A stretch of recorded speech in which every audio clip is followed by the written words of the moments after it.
Alors justement, si la justice doit faire son travail, est-ce qu'il faut rapatrier les djihadistes français en Syrie?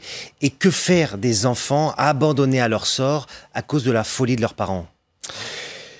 Écoutez, aujourd'hui la situation est encore confuse sur place.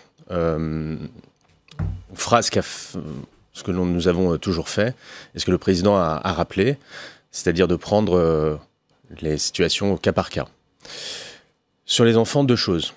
Rappelez tout d'abord que ce sont des victimes du terrorisme et de la folie meurtrière de leurs parents.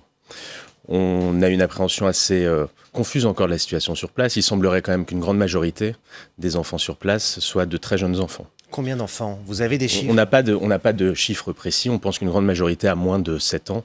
Un certain nombre sont même nés là-bas, donc ont moins de 3 ans. Une fois encore, ce que je veux rappeler ici, c'est que ces enfants sont des victimes. Si les parents ont vocation à être judiciarisés, à être jugés en France, si tant est qu'ils reviennent dans notre pays, ces enfants doivent être protégés. Les abandonner risquerait d'en faire des enfants du djihad. Moi, je veux qu'on en fasse des enfants de la République. Et la deuxième chose importante, c'est que nous savons faire ça. Par le passé, nous avons déjà, au fil de l'eau, au cas par cas, une fois encore, accueilli un certain nombre d'enfants en France. Ces enfants sont pris en charge dès leur arrivée sur le territoire, d'un point de vue administratif, d'un point de vue sanitaire aussi, parce que ces enfants sont dans la plupart du temps dans des situations sanitaires déplorables.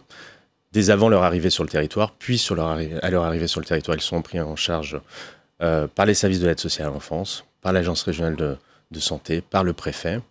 Assez rapidement, ils voient un juge et ils sont placés dans des structures où il y a un accompagnement à la fois social et médico-psychologique, car vous pouvez imaginer les traumatismes, polytraumatismes que ces enfants ont pu connaître, pour les accompagner et pour les ramener dans notre République.